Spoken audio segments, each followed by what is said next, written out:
out to Socrates. Socrates still trying to get the opening. Oh, Socrates! Whoa! And there it is. The crazy gang have beaten the Culture Club. Maggie Thatcher, can you hear me? Maggie Thatcher, your boys took the hell of a beating. Your boys took the hell of a beating.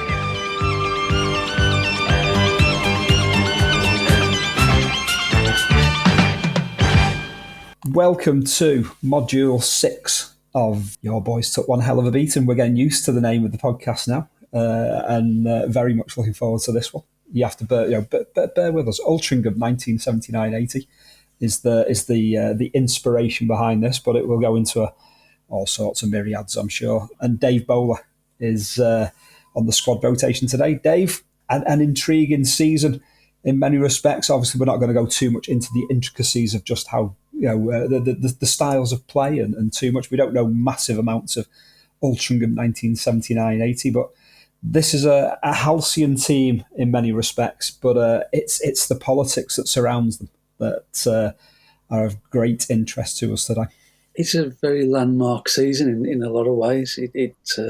As will unfold, it becomes a very controversial season in the lower leagues and the non-league game, and it sort of sets the tone for what's going to come and what we've become used to in modern day football. Not just in terms of automatic moving between the leagues, but also it sets the tone for playoffs and all kinds of things. So it is one of those crucible seasons which is on the path less travelled, I suppose. It is indeed. 79-80, it's the first season of the Football Alliance, a nationalised top level of the non-league system. And the build-up to this incredulous kind of season. And I think the fact that non-league football is coming, more than just semi-professional now. This is the era in which you're starting to move towards clubs being on certainly some of them moving towards a professional footing as such. The 1970s, and we'll go wider into the re-election process, but the 70s had actually seen kind of like, 4 teams, come into the Football League. Out went Bradford Park Avenue, 1970. Out went Barrow in 1972, Workington in 77, Southport 1978, replaced respectively by Cambridge United, Hereford United, Wimbledon and Wigan Athletic. Wigan Athletic being the noticeable one in that respect, in the fact that we've mentioned before, here are these far-flung northern clubs, certainly in the when you come into Barrow and Workington, that chairmen don't want to be sending their clubs to and spending all that petrol money on. And then you've got kind of like Cambridge. It's a redrawing of the map a little bit, trying to throw more southern teams into the mix. Hereford, unavoidable given the FA Cup exploits of the early 1970s. Aidan Williams Claxon. We were never far away from Hereford versus Newcastle United, even in the 1980s podcast.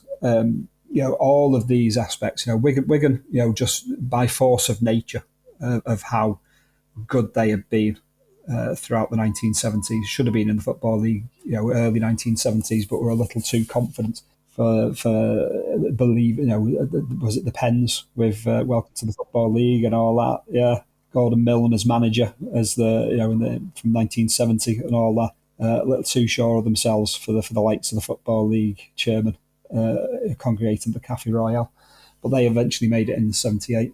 So there had been this kind of like great turnaround after many years of no team. And Gateshead 1960 replaced by was it Peterborough United?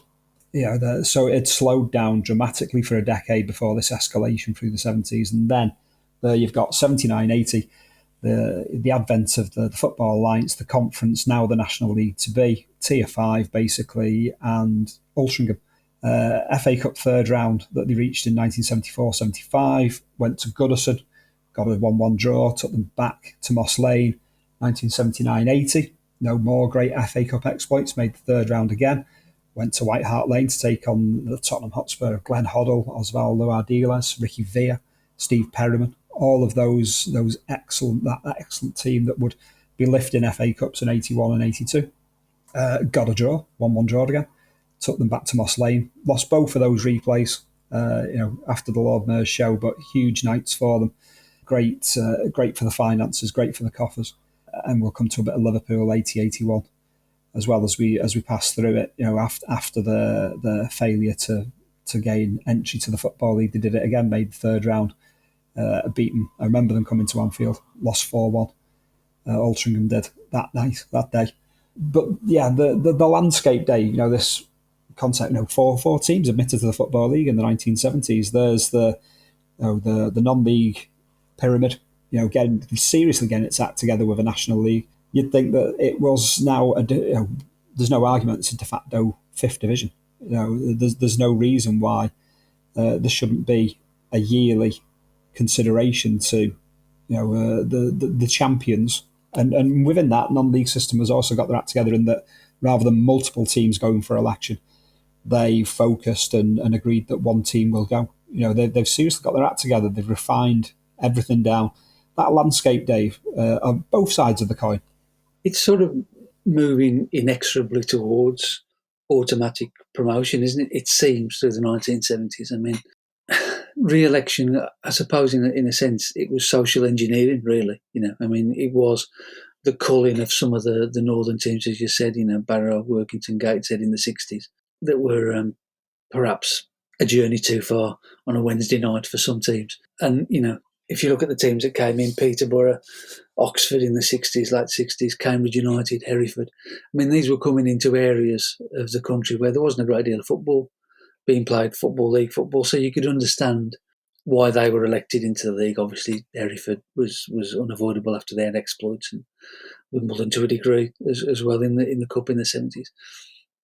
The argument against non-league football was always that because it was the Northern Premier Division, because it was the Southern League and all of those various outposts, you couldn't quite tell who the best non-league team was. And so, if you were teams applying for re-election, you could make an argument that, well, are they really the best non-league team? Are they the best place to come up? Should they be getting a chance? Because they haven't won a national division. The Alliance Premier Division, as you say, the back end of the 70s, that kind of codifies everything. You do know now who the best non-league team is. It's just an inevitability that surely from there, that the team that wins that comes up. And as you say, the direction of travel, has been very much that idea of we're starting to change things at the bottom of the leagues. We are starting to admit new clubs. And then, you come up to this one with Altrincham, who are just so obviously a team that should be coming into the league. As you say, those FA Cup exploits, they've won the Premier Division, all of that sort of stuff. They are an obvious inclusion into the division, and I suppose in a sense they could have become the Tranmere Rovers of Manchester. They could have been the outpost to Manchester United, Manchester City, in the same way that Tranmere Rovers have successfully been to Liverpool, Everton over the years, and Salford ultimately were the team that became that one under very different circumstances 40 odd years later. But it at the time it seemed an inevitability that Altrincham would become a Football League club, and I think the fact that they ultimately didn't get there was the kind of the shock, certainly to the non-league game, but also to the Football League, that maybe we need to revisit this whole process, because it had always been slightly bizarre. And as you say, Wigan had perhaps got a bit too carried away with themselves and too overconfident. And ultimately, Wigan, I think they failed about 15 times, to get into the league. The one year, 1972, they applied to join the Scottish Second Division, which, it's a fairly dramatic, obviously for effect, I suppose. But, you can understand the frustration at keep banging on the door and not getting in. So it just seems such a bizarre, archaic method that, you don't automatically get into the league. But it kind of, it was just, well, that was what we did. And it needed something like this Altrincham controversy to upset the apple cart, I think. It did, but amazing to think that, and we'll go into it a little bit, the actual day of the vote and all that it would still take another 6 years, basically. 1986, 87, we'll come to that a bit further down the line as well. The introduction of automatic promotion and relegation to and from the Football League. And yeah, over the coming years, it wasn't like, Altrincham had this shocking near miss in 79-80, missed out by a vote. finished one vote behind Rochdale, with the caveats of the Luton chairman, Dennis Mortimer, not the Aston Villa Dennis Mortimer, being stuck in traffic, and the Grimsby Town representative deemed to have been in the wrong part of the room at the Café Royal. Legend, rumbling on. Obviously, these stories take wings, they take flight. Possibly enjoyed his dinner a little bit too much and might have actually nodded off to wake up to find that the vote had actually happened. But 2 votes did not take place, regardless of how. 2 votes did not take place that day. And, who knows? The Luton chairman would refuse to say how he was set to vote. Deemed it unfair on both parties. Draw from that what you will. But yeah, the simple fact is that Altrincham missed out, finishing a vote behind Rochdale. 2 votes went uncast. It is the greatest of what could have been for this Altrincham side. But what is bewildering is that no one came anywhere near during the last 6 versions of the re-election process. 1984, Maidstone United, the closest that came, and they finished 10 votes shy of Hartlepool United. Nobody else. Altrincham went up again the following season, but came nowhere near 1980-81.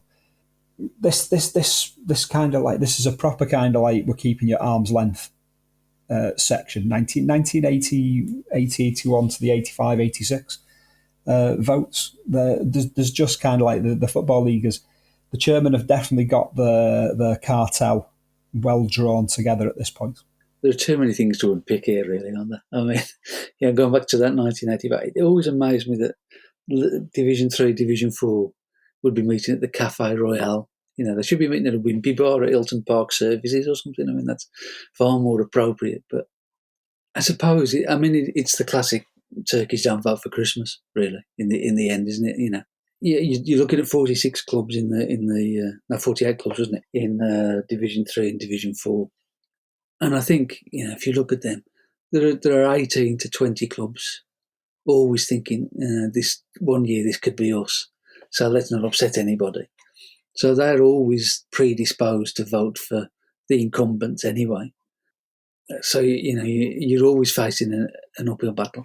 And as we got into the 80s, I just remember the glorious economy that Mrs. Thatcher gave us in the early 1980s. And football clubs really were on their arses, basically. I mean, I was looking at, for something else I was writing the other day, I was looking at attendance figures in the early 80s. And even the clubs like Liverpool, Manchester United, were a shadow of the attendances that they were getting in the 70s. We were, you go to Old Trafford and it would be 30,000 people.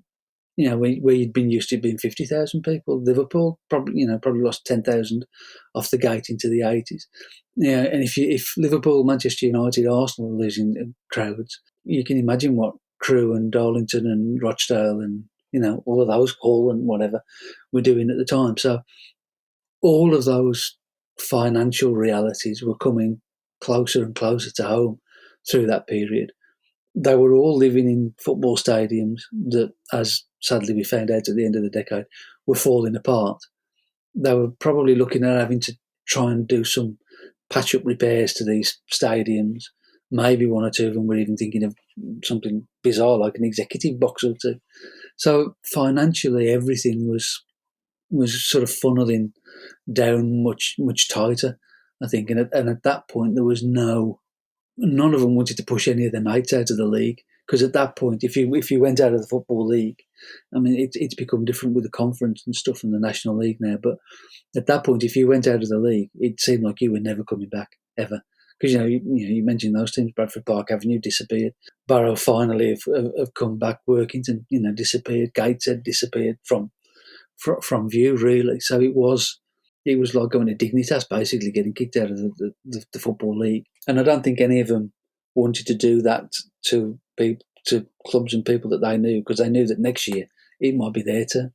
So there were lots of vested interests at play, and I think that's why, as you say, Maidstone were the closest in 84, 10 votes behind Hartlepool. I think if that vote had been 10 years earlier, and looking at the teams that went out of it in the 70s, I think Hartlepool would have been on pretty thin ice at that point, and Maidstone would have been, probably a shoo-in at that stage. But I think the 80s, it was very much we've got to look after ourselves here because we're going to go out of business otherwise. And I think that just added to it, and I think that's why there was that lengthy period before, between Altrincham not getting in and the final introduction of automatic promotion, just purely out of fear and purely out of, as I say, turkeys not voting for Christmas. Absolutely. I mean, a popularity contest as well. Sometimes the re-election process, an unpopular chairman could go a long way to losing a club their football league status. You look at Southport; they were, I think, early 1970s fourth division champions, yet voted out of the football league in '78. So, a huge amount of politics behind that re-election process, but very telling that after 4 teams in 8 years dropping out of the football league, being replaced between 1970 and 1978, that absolutely none in old currency post the 1979 general election. Yes, she's got a lot to answer for, hasn't she? Hasn't she just? I mean, just looking at both sides of the coin, though, this Altrincham side, they were clearly ambitious. There's you look at the players. They'd actually brought in Alex Stepney for a few months, who playing in the NASL at this point in time, and in the downtime, he was able to turn out for Altrincham up until February and going back to the States. But beyond that, Stan Allen signed from Skelmersdale United in the early 1970s. He has that a fantastic quirk of being a winner of the FA Amateur Cup, as was 1971 with Skelmersdale United, and would win it with this Altrincham side that won the FA Trophy, which filled the void once the Amateur Cup ended. In 1978, they went and won, beating Leatherhead 3-1 in the final. Another tick in the Altrincham box in that respect. John Davison, an England non-league international, an intelligent man as well. A university graduate. Malcolm Bailey, who'd signed from Runcorn. John Owens, another graduate. A touch of the Brian Hall and Steve Highway about this in that respect. He was in his 8th season with Altrincham at this point. John King, the late John King, club captain, signed a couple of years earlier from Northwich, Victoria. And this is the thing that Altrincham were spending money on players here. Between Barry Whitbread, father of Zach Whitbread, who was a Liverpool central defender, played a couple of League Cup games, played a lot of football for Millwall, was at Leicester for a bit as well. He'd signed for a then club record of £6,400. John King had cost £3,500. They were spending on players in 5 figures in that respect, and John King served them massively well. Stan Allen, going back to Stan Allen, played 600 times for the club. Graham Heathcote, second spell with the club, he'd come through the youth team. You've got Jeff Johnson, signed from Hind United in '76. The prolific John Rogers and Barry Howard up front as well. Barry Whitbread, chipped in goals as well. A kind of 4-3-3 formation by the look of it.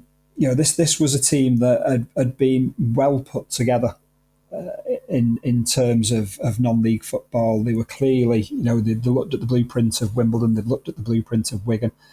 That run to the FA Cup third round in '75 had kind of been the starting point of this 5-year odyssey towards what they were hoping for and possibly expected to be a place in the Football League for the 1980-81 season.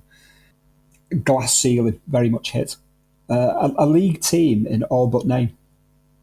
Absolutely. I mean, all those names you've gone through there, that as a team, you can see that holding its own quite comfortably in Division 4 at the time, without any problem at all. As you say, they had those good cup runs and all of that. And I suppose the fact that they didn't get in also created a big issue for non-league football, because if you look at Altrincham, you look at what they'd put together, you look at the money that they'd spent, the players that they'd got, all of that sort of stuff, and also the potential that they'd got being on the doorstep of Manchester United, Manchester City. I mean, again, going back to Tranmere over the years have done pretty well, certainly 60s and 70s, from players who had finished at Liverpool and Everton and didn't want to leave the area and moved on to play for Tranmere in the third, fourth division, in the same way that in my area, lots of players who'd finished at the Albion or at Wolves would go and have 2 or 3 seasons at Vauxhall or whatever. So they were nicely placed to pick up those kind of players. They'd spent a bit of money, and the fact that they didn't get in, that then I would have thought around all the non-league clubs, you say to yourself, well, what are we doing this for? What's the point now? There is no end game. There is no value in us investing. There is no point in us getting better players and a better stadium ready to play in the fourth division, because they're not going to let us in. And you at that level, you can't afford to invest without thinking that there's going to be a return at the end of it. And I think had we not ultimately got to this automatic elevation to the Football League, I think it would have been terribly bad for non-league football in the country. I think as football became, at whatever level you're looking at, as football became a more expensive sport, you would have just got to the point where all those teams in the non-leagues would have said, well, hang on, we can't do this anymore. We're just going to have to be a glorified Sunday league thing here, because we cannot afford to play money into a team, play money into a manager or into a newsstand or whatever, because ultimately we're going to hit a brick wall and we're going to have to pay it back, and we're not going to be able to afford it. So, yeah, I mean, you look at Altrincham, there they were in 1980, ready to go in the fourth division. That team that you've just talked about would have held its own, for several years. And to this day, Altrincham might have been a League One championship team. Who knows? As it is, they've never got they've never got back to that point. They're the lost club in a lot of senses. But there would have been a lot of those over the piece. So, as you say, for the reasons we've talked about, it took another 6-7 years to get to the point at which automatic promotion happened. But without it, I think non-league football in this country would have just drowned, and that would have been we talk about when teams like Bury have gone out of business or whatever in recent years from within the league pyramid. But if we'd lost non-league football the way it is now, that would have been a huge loss to the game and to the social fabric of the country. But I think it would have been an inevitable consequence of it. Absolutely, always a double-sided coin with aspects like this. Yeah, I mean, and going back to other teams that could have been another Altrincham. There was a lot of respect for Enfield, to the south as well. Eventually to see kind of the local rivals, the big local rivals, Barnet, actually make it to the Football League under the new currency. Yeah, this Altrincham side, as managed by Tony Sanders, he was part of he was the assistant manager for Skelmersdale United when they won the 1971 Amateur Cup. He went to Altrincham and built this side that came so close. The fact that he took them to Goodison Park, White Hart Lane, Anfield for FA Cup third round ties. Won that inaugural Alliance Premier as it was, and they would win it again, 80-81. The FA Trophy in 78. That bottleneck, a lot of talent, that went. A lot of talented teams were kind of denied that Football League entry. You look at that Wimbledon side of the mid 1970s that knocked out Burnley in the FA Cup and gave Leeds such a scare. Played a very different brand of football to the version that eventually came into the Football League a few years later. The Wigan of the early 1970s under Gordon Milne was viewed very much as a cultured style of football as well. But yeah, very much a bottleneck at the top of the non-league pyramid, very much a bottleneck at the bottom of it. But the cork just not pulled out. I mean, this Rochdale side on the opposite side of the coin, as managed by Bob Stokoe, there's a name that probably went the longest way to keeping them in the Football League. Finishing 24th, they won just 7 league games all season, 2 of those in the last 3 games. Just 2 wins up to the end of November in the league. Massively problematic season for them. They won at Bradford City on New Year's Day, and they wouldn't win again until the 29th of April. So just one other win at home to Doncaster, mid-February. Did reach the third round of the FA Cup, where they were knocked out by 3-2, knocked out by Bury. This is a team that by the time they are going to the Café Royal to try and save themselves, 15 players are on the transfer list. Bob Stokoe will resign a few weeks after the vote. He didn't want to rock the boat by throwing in his resignation before the vote. Again, by the narrowest of margins, the wind blew in that direction. Rochdale had finished bottom of the Football League 2 seasons prior to that. They had been in the third division up until 1973-74, when they were relegated bottom of the table. From return to the fourth division for 74-75, 19th, 15th, 18th, 24th and 77-78, 20th and 78-79, thus avoiding the need to seek re-election in 78-79 by the skin of the teeth, and then bottom again in 79-80. Again, just narrowly missing out on the re-election process in 78-79. Bob Stokoe's his lack of his resignation letter being thrown on the desk of his chairman. Rochdale, intriguing just how close it was for them in that respect. There was very much a direction of travel for Rochdale in the second half of the 1970s. I mean, I think you're right about Bob Stokoe. If he had resigned before then, it's very difficult to imagine that they wouldn't, those votes wouldn't have gone the other way. I mean, 7 years earlier, he'd been cavorting across Wembley, having won the FA Cup with Sunderland. I mean, that's got to be good for a few votes, hasn't it? People don't want to vote against Bob Stokoe because he's Bob Stokoe, obviously. I mean, it is just such a bizarre concept, isn't it? That, you can be rubbish and then somebody has to decide whether you've been rubbish or not. You've over 46 games, you've proved that you're hopeless. This is no slight on Rochdale, because John Dunn of this parish will come and kill me. But in that season, Rochdale were terrible, and they'd been terrible for a few years. And later on, they picked up again and got back into the third division, League One, whatever it was at the time. And then ultimately now they've gone out of the league, which is a great sadness, because they'd been in the league for such a long period of time and all that tradition. But if you finish at the bottom of the pile, you deserve to go down, don't you? That's what sport is. In the finish, sport is the most democratic thing that there is, because there's a final result.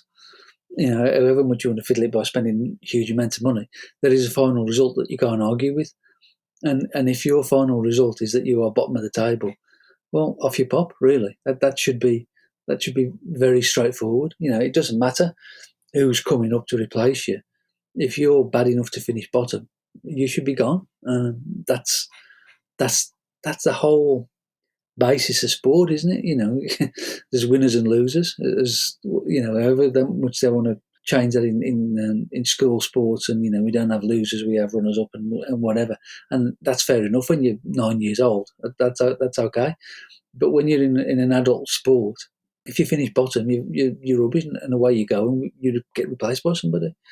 The whole thing was just such a bizarre legacy of, I don't know, I suppose, either side of the war, really. The adoption of a bigger league, and then leaving it at that, and there was sense in it at that point, I suppose, because there were clubs that might have done well, but couldn't really sustain league football, because it's a big commitment, and obviously having been in the Football League for a period of time, you'd prove that you could actually put the game on.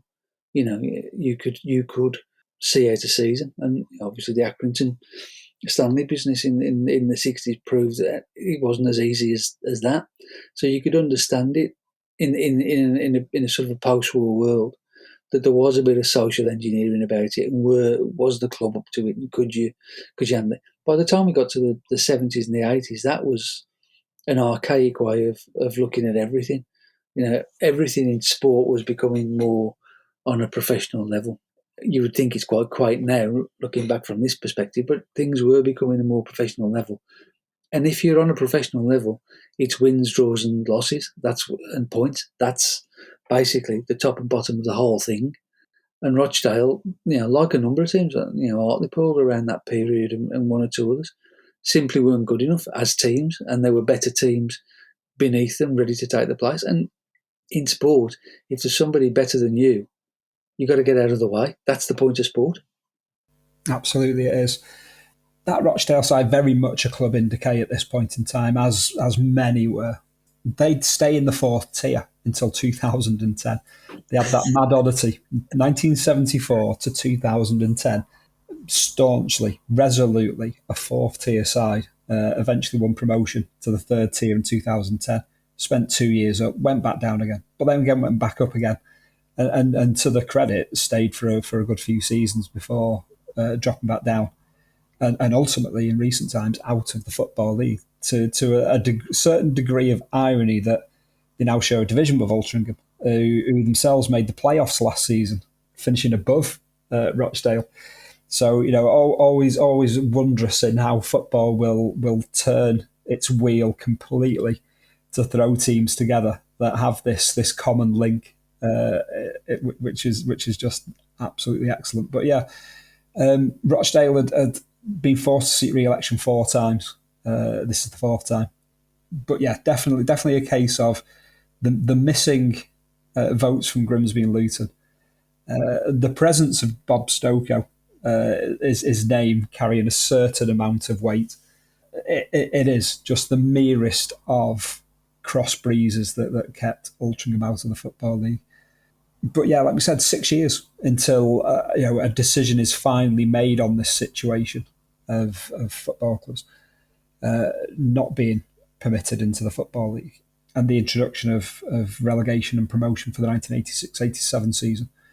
It had to come, but how on earth did this system of re-election last for 99 years, basically? 98 on the decision, but by the time that Lincoln City are relegated, the first to befall relegation to the non-leagues from the Football League in an automatic relegation promotion issue.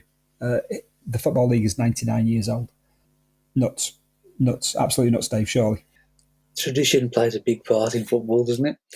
I mean, if we wish to go, one of my favourite hobby horses is the fact that Arsenal shouldn't be in the Premier League, because they never won promotion to the First Division. They were elected to the First Division after the First World War. So we should be relegating them now and putting this historical wrong right.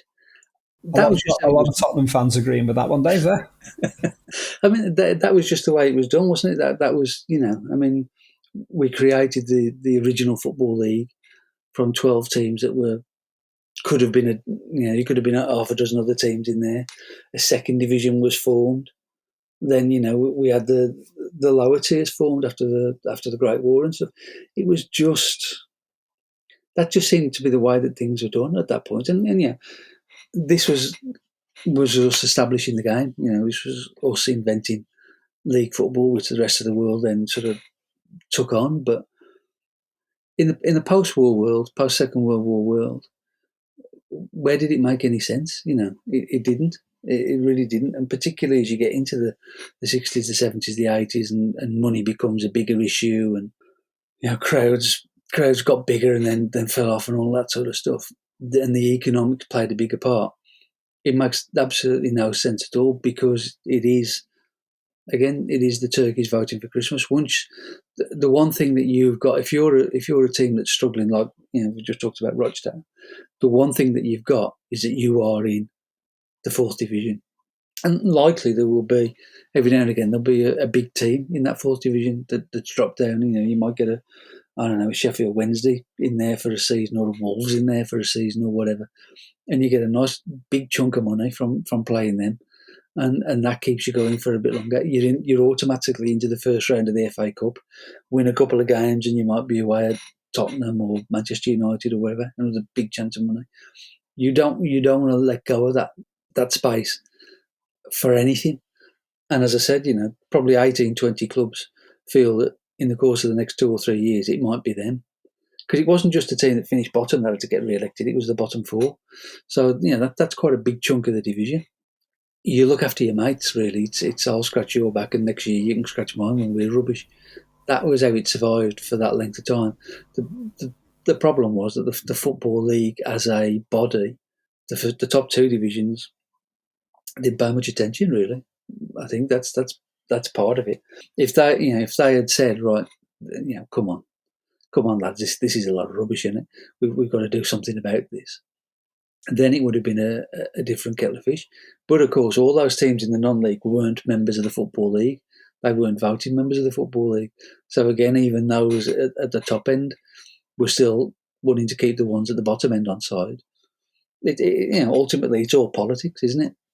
In the finish, it's dodgy deals in smoke-filled back rooms. That's how it all operates, and continued to operate for years, and probably still operates now, frankly, when it comes to making decisions about all kinds of things. But that was it. It was the ultimate smoke-filled room, and nodding a wink, and we'll look after you this year, you look after us next year. That was how it survived.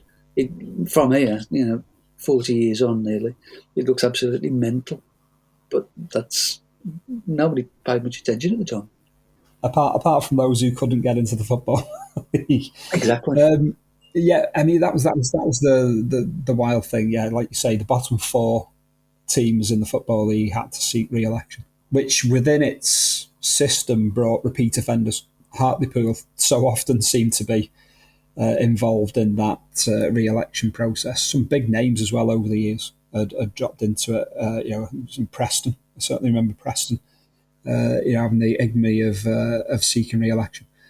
But just back to the terms of 79-80, having mentioned kind of Rochdale seeking re-election in 77, 78, narrowly avoiding the process in 79-80, 78, 79.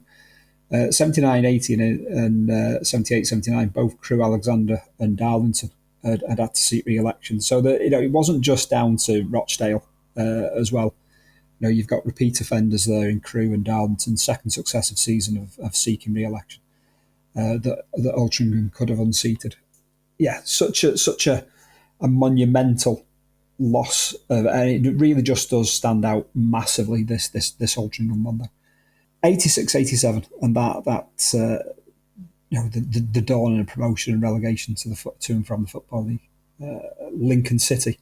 We'll just touch on that bun fight of a finish in 86-87 to the bottom of the Football League. The ludicrous nature of the dog bite at Torquay United that gave them an extra 10 minutes to sort themselves out. Tranmere Rovers so close for what would come over the following years under Johnny King. This is a massive fork in the road for Tranmere Rovers. They'd be in the second tier. In the early 1990s, knocking on the door of the Premier League in '94.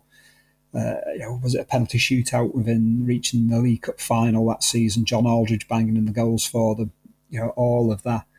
Burnley, obviously a huge thing. 86-87, and their struggles, a massive bun fight to avoid relegation from the Football League in that first season of up and down. 86-87, with Scarborough being the team on the way up, which within itself brought that stunning open day 87-88 issue of the Wolves at Scarborough and the fan on the roof who fell through the roof and all of that type of stuff. But 86-87, that Lincoln relegation, the dog bite at Torquay, the near misses for Tranmere, the near miss for Burnley. Burnley, well, are we just 11 years on from having been in the First Division? They are just 13 years on from having lost the FA Cup semi-final against Newcastle United. That 86-87 first season of it, the sense of jeopardy and peril that this brought was biblical. Absolutely, it was. And as I said earlier, the idea of dropping into the non-league was like the death sentence, wasn't it? You look at, as I said, Gateshead, Bradford Park Avenue, Barrow, Workington, Southport, all at that time. You'd never heard of them again, kind of thing. So the idea that you would fall away from the Football League and all of that was terrifying. And as you say, with Wolves coming into the fourth division and a big payout there, you didn't want to miss out on that. I mean, what is interesting when you look at those clubs, Lincoln who went down and have been and come back and gone down and come back since. Torquay have gone out of the league at one point. Tranmere done the same. Rochdale have done the same. So it's kind of usual suspects in a sense at the bottom there. Although, as you say, Tranmere went on and had that fantastic spell in the 90s and whatever. I mean, there's only Burnley there that really made the most of their escape. When you look at it, Burnley have gone on to be Premier League and all of that kind of stuff. And that, again, keep harping on about it, but that comes from history, doesn't it? Burnley survived, and then Burnley have got the scope to go on and be a Premier League team ultimately, because they're Burnley. They've won the Football League. They won the First Division. They played in the European Cup. They've played in cup finals, all of that kind of stuff. And that is the thing that you can always hold on to, even in the worst times. If you've had something like that, you will always have a constituency. You will always have a crowd that will follow it because they think, well, it happened once. It might happen again. There's no reason why we can't do this again sometime. And that drives football clubs on. And that never happened to Torquay United. It's never happened to Rochdale. They've never had that thing to drive them in that same way. And I think, you look at this, and that's the thing that sticks out for me. It's Burnley were on the precipice, but they survived, and then they came back and did something because they're Burnley, and all of the stuff that goes with being Burnley. Having said that, if this had happened in the 70s, I wouldn't have given much chance of surviving re-election process with Bob Lord as the chairman, mind you. I don't think he would have garnered too many votes from people, but I've sort of vaguely remember the final day of the season, as you say, the Torquay game going on forever and all that kind of stuff, which is typical lower league skullduggery, really, it seems like. I don't know. Perhaps I train the dog to come and bite somebody, I'm not sure. But that generates that final day excitement. There is a whole thing. That's why you have the first 45 games, isn't it? So that on the final day, there's going to be something ridiculous happening, and there's going to be the tension and the excitement and the jeopardy and all of that. And you didn't have that before with re-election. This time it's properly serious. And I think, as soon as it happened, it's one of those, isn't it? As soon as it happened, everybody was thinking, well, why haven't we done this before? Because this is obvious. And then, we've had all the years ever since, and it's become just a part and parcel of football. And now we argue about, well, should we have 4 teams coming up or 3 teams coming up from non-league football instead of just 2 and all of that stuff. But it was a long time coming, and it couldn't come soon enough, really. Absolutely. For Lincoln City, before I do Lincoln City's kind of like next moves, I'll just point out that the bottom 9 in the 4th division in 1986-87 was split by just 5 points. 3 points for a win is in operation by 81-82. So you've got from Hereford Town working backwards on 53 points. You've got Hereford United, Crewe Alexander, Hartlepool United, Stockport County, Tranmere Rovers, Rochdale, Burnley, Torquay, and then it's Lincoln relegated on goal difference, 4 goals worse off than Torquay United were. And that wonderful dog bite that helped them out so much. Lincoln City, to prove, the Football League right, I suppose, in their stance, Lincoln came bouncing straight back up at the first time of asking, but proving the non-league's point of view. Scarborough, a football club that no longer exists in the form that they arrived in the Football League, did remain in the Football League for 22 years. They maintained, and the season before they did eventually go down in 1998-99, they made the playoffs in a bid to rise to the 3rd tier. They've both flexed the muscles in that respect. Scarborough have proved what non-league clubs can do. Lincoln have proved, they've proved their point that actually we're too strong for non-league football. Yeah, but an interesting juxtaposition, Dave. I think probably at that point Lincoln would have had a bigger advantage than maybe teams do now when they go down, because a lot of non-league clubs were still organising in that way and were still getting their act together, getting the investment and and putting things together. So it was a better chance of coming back via the conference at that point than it is now when the competition is so incredibly fierce. What Scarborough did was terrific at that point, and it was great that they did manage to sort. Because if Scarborough had gone down at the first time of asking and been replaced by Lincoln, then you start to ask questions about it, don't you? Yeah, well, what's the point of this?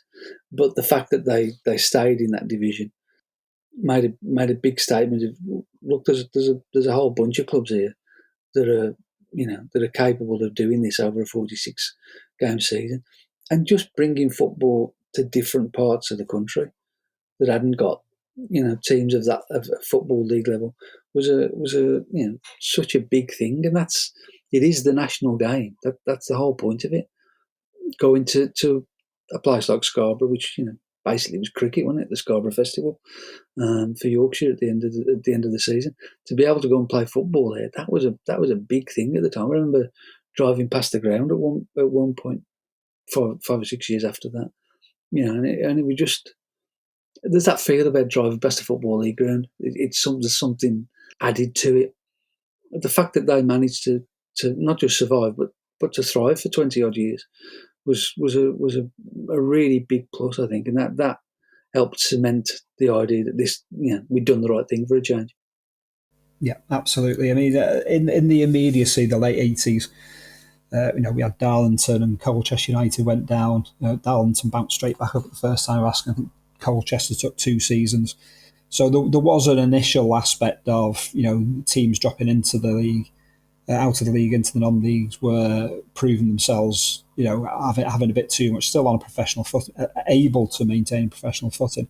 But as, clubs in the fifth tier more and more started to go onto a professional footing, that became a much harder thing for football league clubs to absorb. Newport County, the exception in 1987-88, who went bang within 15, 16 months, reformed as one of the first of the Phoenix clubs. And the beauty of that being that the world has turned, and Newport County have been back in the Football League now for a few years, a form of Newport County, which was great to see as well. The resurrection of Newport County Football Club.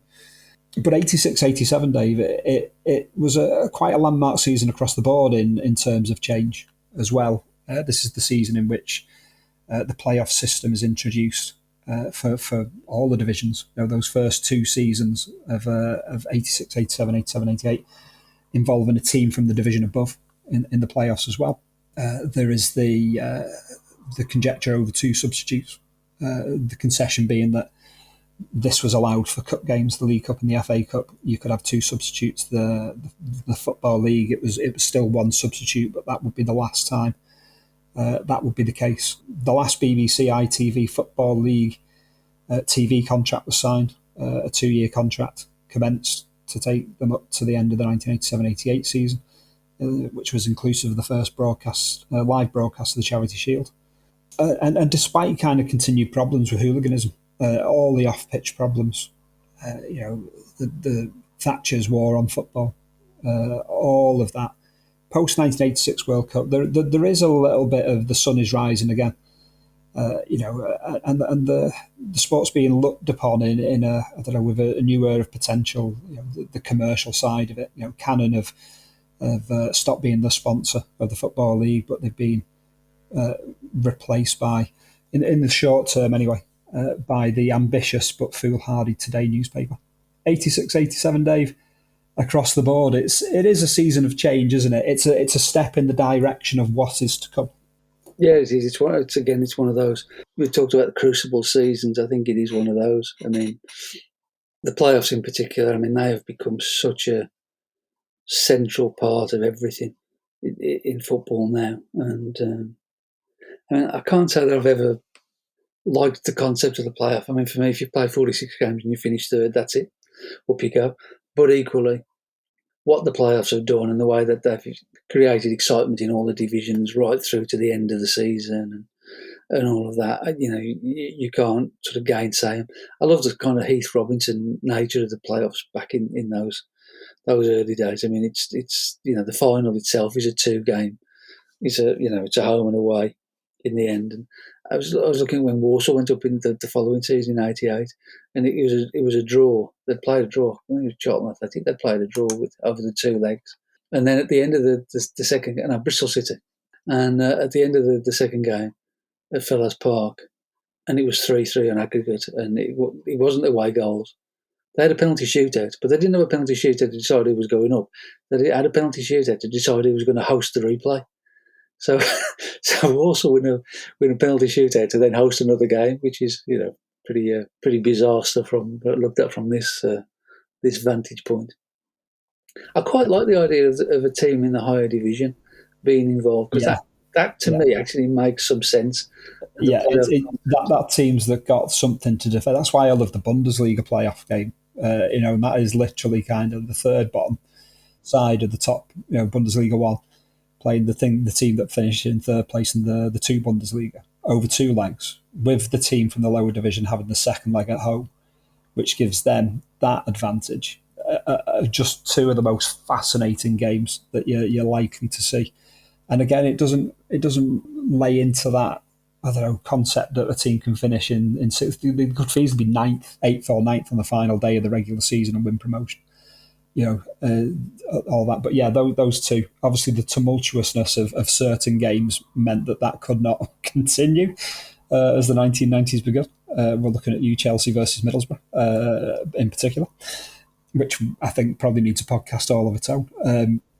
But just going back to the re-election process, just interesting to put in terms of numbers how many times certain teams were forced to seek re-election. No one did so more than Hartlepool United, 11 times, and never voted out. Crewe Alexandra, as I say, repeated offenders. The names that I always associated to being part of the re-election process. Crewe Alexandra 7 times. On 6 occasions. Barrow, Halifax Town, who always seemed to be in it as far as I remember as a kid. Rochdale 6 times, Southport 6 times, eventually voted out in 78. Barrow had gone in 72. York City survived the process 6 times. Chester City, Darlington, Lincoln City, Stockport County, Workington 5 times, with Workington the only one to lose out in 77. Bradford Park Avenue had to do it 4 times before they eventually lost out in 1970. Newport County, Northampton Town also 4 times. On 3 occasions, Doncaster Rovers and Hereford United. Bradford City, Exeter City, Oldham Athletic, Scunthorpe United, Torquay United, all twice. And on 1 occasion, Aldershot Blackpool, Cambridge United, Colchester United, Gateshead, Grimsby Town, Preston North End, Swansea City, Tranmere Rovers and Wrexham. Gateshead being the massive anomaly there. Only on 1 occasion did they have to seek re-election, and they failed to do so when replaced by Peterborough United in 1960. The good people of Gateshead have to feel a bit hard done by, Dave, in that respect. And given last season as well that they made the playoffs in the National League and weren't allowed to play in them on the basis that their stadium wasn't up to Football League standards. Gateshead, not just veering away from the 1980s for a minute, it's always stood out like a sore thumb, that one. What was it that rubbed up the rest of the Football League chairman of the 3rd and 4th divisions? Clearly, they didn't bring a good enough goodie bag to the Café Royal in night. I mean, it is a bizarre anomaly, isn't it? Just the once, and away you go. I mean, I think that says a lot about the geographic culling of teams via the re-election process. You look at Barrow and Workington. I mean, it's got to be something along those same kind of lines, hasn't it? I mean, otherwise it's a spectacularly harsh decision that they go after one, and Hartlepool, which, let's face it, is only just down the road, carry on forever. So I don't know quite what happened there. There must have been something that the chairman had said that everybody else took exception to, I would imagine.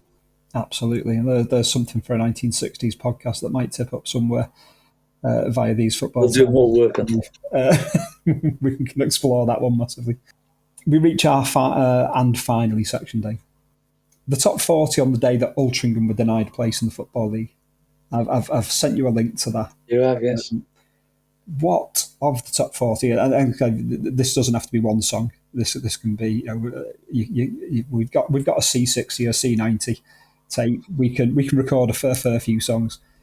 What in particular is barking up your tree for illegal recording purposes from the top 40? I think, as ever, anything was a musical question. The answer is Kate Bush. Down at number 37 this week with Breathing, peaked at number 16. I think that has to be up there. I do remember, I think at the time, recording Chinatown by Thin Lizzy, who I'd seen only the month earlier at Birmingham Odeon of blessed memory. So they would have been me. They would have been me too. It's not a classic chart. I mean, we did a 1980 chart from April, didn't we? I think May or April. Yes. Aberdeen for an earlier module. It was a better chart then than it was 6 or 7 weeks later. I have to confess. But yeah, the Kate Bush wouldn't do for me. Kate Bush, yeah, definitely Kate Bush. Yeah, looking at there's virtually nothing in the top 10 that would interest me whatsoever. Yeah, going down. Gino, next season Midnight Runners at 17 as a, it's one of those that it tips up on the radio. You kind of like, tap your foot along, but wouldn't necessarily. I wouldn't necessarily make a beeline for recording. You'll always find me in the kitchen at parties, number 19, with Jonah Louie. I love that song. I totally love that song. Breaking the Law, Judas Priest, number 23, honourable mention. Yeah, beyond that, really, really, really, Chinatown, as you mentioned, for Thin Lizzy.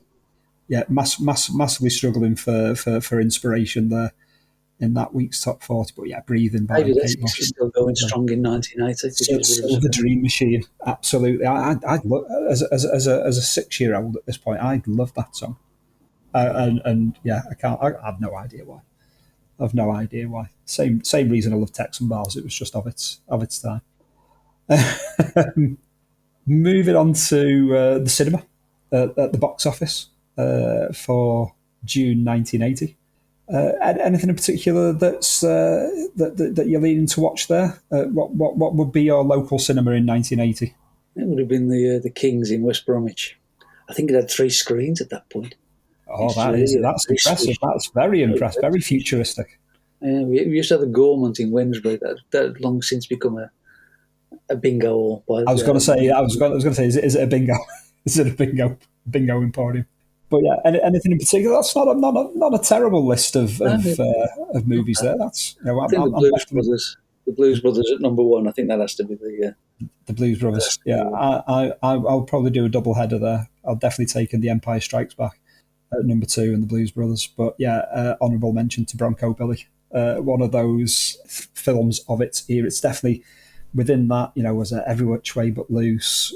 It's either Clint Eastwood doing those types of films, or it's Burt Reynolds with Smoking the Bandit and Cannonball Run and all those for me. That I can still actually sit and watch when they tip up on ITV for once in a blue moon.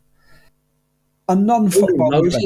Holy Moses is in that list, which is apparently an all-star comedy cast, having it up in a hilarious biblical spoof, which passed me by completely. That is absolutely that has totally passed me by, that one. We'll have to see if it's dotted around on YouTube. A non-footballing event from the summer of 1980 that made an impression on you? I mean, I think I went for the centenary test again, we spoke earlier, but I think you got to look at the Olympics, haven't you? You do. The absolute joy that there was in seeing Sebastian Coe lose to Steve Albert in the 800 metres. I think that was one of the glories of the summer of 1980. Absolutely was. But then he was ruined by the fact that he then went and won the 1500. I was just going to throw that into the mix there. They're absolutely the angst. I'd also throw in Bjorn Borg and John McEnroe in the first of their 2 Wimbledon finals. I can remember that. I think we were on holiday. My dad, mum and dad, in typical mode. I'd leave the British Isles until I was about 14. We were always in a whole season caravan park somewhere on the south coast that would take like forever to get to. And I can remember tipping up at a caravan park and we couldn't get the keys for the caravan. And having to sit in the car listening to Borg win and all of that. Funny you say that, actually, because I remember that we were going on holiday to Bournemouth or Penzance or somewhere like that. I remember being sat in a traffic jam around some town that hadn't got a one-way system listening to that. Because it went, I mean, it went on for about 5 days, that tennis. Yeah, it did. This was the one with the classic tie break, so Maffeo takes it into the fifth set, but then Borg kind of like, gets him in the stranglehold in the fifth set, and all that. But yeah, most definitely the Olympics.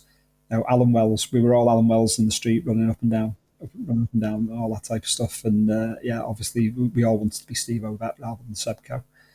I think we all knew he was a Tory then. I think Seb Coe was kind of like swap shop, and Steve Ovett was Tiswas. In that respect. The TV guide for Friday the 6th of June 1980, the day that Altrincham are denied their place in the Football League. It's not looking a bad set of options. We only have 3 channels to pick from, but a stock phrase in our house is a million channels and nothing to watch. Right? This is 3 channels, and you can't watch everything that you might want to. It's the second day of the England West Indies test, the first test, for much of the day. Camberwick Green is on at 1:30 in the afternoon. Repeat, obviously. In terms of children's television, Play School at 3:55. Baggy Pants and the Nitwits, followed by the Red Hand Gang. Alarmingly, in the limelight with Leslie Judd, Blue Peter presenter, is in interview with Margaret Thatcher. I think we'll avoid that one, Dave. We will avoid that one in particular. But we do get the Wombles at 5:35. Going into the evening on BBC One, we've got It's a Knockout. Teams from Bridlington, Rydale and Scarborough compete. I'm sure a certain Stu Horsfield was an interested viewer of that one, given that he was in Scarborough at that point in time. Citizen Smith, a rugby team tour, gives Tooting's Popular Front the chance to score points for their cause. Ripping Yarns at 8:20. The 1956 movie D-Day, the 6th of June at 9:25. Starsky and Hutch at 11:45 if you've got a late night. BBC Two, as always, BBC Two will not give you much apart from cricket here and there. You do have Gardener's World. You have later on in the evening, you've got Dance Month and Sing Country. So country, folk dance, Royal Ballet, all that type of stuff. Stuff that no one in the North was watching. Playhouse, interestingly, Thank You Comrades, Moscow 1918, an Italian businesswoman senses a money-making opportunity and offers to supply Russia with film equipment. How fantastic. Cricket highlights at 11:30. So Starsky all the cricket highlights. ITV's offerings will go from children's television with this one, because there's just been racing from Epsom all afternoon. The Wild Wild World of Animals at 3:50. Wurzel Gummidge at 4:15. Magpie at 4:45, which is obviously what we were watching rather than Margaret Thatcher with Leslie Judd on BBC. Looks Familiar with Dennis Norden and Arthur Askey at 6:30 after the 5:45 news and the local offerings. The Other Half with Lorraine Chase. Hawaii 5-0 at 8 o'clock. Turtle's Progress, which totally passed me by. Turtle and Razor Eddie face the heavy mob over a packet of synthetic tea. It's great. Magnificently esoteric. And then nothing worth watching on ITV once news at 10 kicks in. Anything in particular there, Dave? There's so much to watch on Friday the 6th of June 1980. It's a BBC one night, isn't it, with Citizen Smith? Isn't it just? Ripping Yarns, absolutely. It's a knockout as well. Obviously persona non grata in a Stuart Hall kind of way now, but that was compulsive viewing of its time. But yeah, Citizen Smith, Ripping Yarns. Freedom Facility. Yeah, a bit of Starsky and Hutch. Maybe nip over to BBC Two for a bit of cricket here and there. Definitely a halcyon day of television. Absolutely. Going on there. Cool. Absolutely. Back page headlines leading up to the Altrincham debacle of that week. Again, massive amount of stories. The European Championships coming up. There's conjecture over Kevin Keegan's knee problem. He is past fit. And within that, it is a conjecture over the squad. Ron Greenwood has named his squad, but he's left one choice open to debate. And he contentiously calls it Gary Birtles rather than Laurie Cunningham. Laurie Cunningham is playing the Copa del Rey final against his own reserve side It's the year that Castilla make the final against Real Madrid. So that's clearly going to cause a few ruffles in the bowler household, Dave. Well, of course, he'd left the Albion by then, so he didn't care. No, no, I mean, how could you not take Laurie Cunningham rather than Gary Birtles? It's unreal, isn't it? It's unreal. The wrong Greenwood all over, that is. Absolutely. Other headlines, other interesting stories. The Brian Clough Stan Bowles showdown takes place. Bowles refused to go to the 1980 European Cup final. He didn't want to go to Madrid to sit on the bench. Went AWOL. Clough named 4 substitutes on the night that Nottingham Forest won the European Cup in 1980. Barcelona are linked with a £2 million move for the injured Trevor Francis, who's missing out on the European Championship final. Arsenal linked to Gordon Strachan, interestingly. It's a few years before he would move on to Manchester United, but Arsenal are sniffing around Gordon Strachan. Mickey Thomas goes AWOL before Wales head to Reykjavik to take on Iceland for a World Cup qualifier. He is due to tip up at Heathrow Airport, but there's no sign of him. Wales jet off and without him win 4-0. Like I say, Kevin Keegan passed fit for the European Championship finals. Clive Allen is reputedly up for sale at Queen's Park Rangers. The asking price is £1 million. He will eventually move to Arsenal for 5 minutes before moving on to Crystal Palace. But Crystal Palace are deemed to be one of the interested parties at this point in time, as are, interestingly, a future employee of his, Tottenham Hotspur, along with Nottingham Forest, possibly with an eye on cashing in on Trevor Francis, Birmingham City, and the Vancouver Whitecaps. Anything in particular there across those? A plentiful selection of Absolutely. Of drama in the footballing world amongst the back pages. The days when footballers could go AWOL. Obviously, a world without mobile phones, so you could be spotted wherever that you went, and you put on Twitter within about 2 minutes. Absolutely. Dear old Stan. I mean, imagine, however pissed off you might have been by not being in the team, giving up the chance of being on the bench in the European Cup final, and coming on and being the hero. Yeah, absolutely. I mean, just think he could have sold that medal years later and put a few more bets on. Would have been. He could have. He certainly could have. He certainly could have. But an array of interesting stories there. The Clive Allen debacle in particular tips up at Arsenal, and then they soon kind of like, we'll you're not for us, and we'll have Kenny Sanson and throw you to Crystal Palace instead. That was such a bizarre set of circumstances, wasn't it? I mean, at the time. Clive Allen was obviously the coming player, and that Arsenal couldn't have afforded to have bought Kenny Sansom as well at the time, as well as Clive Allen, which is what they do now, obviously. Yeah, but different times, I suppose. Absolutely, and the parallel universes that see Gordon Strachan become an Arsenal player, and Trevor Francis goes to Barcelona. I mean that changes everything, because I mean you can't see Aberdeen being quite the force that they were for the next 3 years without Gordon Strachan, which basically cancels Module 3. So if this was Back to the Future, I don't know where we'd be. We'd be completely... Absolutely. Module 6 versions of us running around Module 3 trying to straighten things out, I think. Fantastic. As always, Dave, it's been a joy to do. But yeah, Altrincham 1979-80. Such a wronged football club that summer.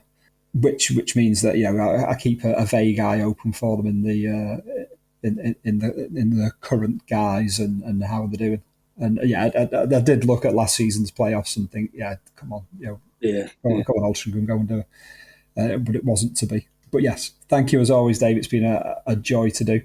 All that leaves me to do is say, please, if you've enjoyed the podcast, spread the word, and we will be back very, very soon for Module 7.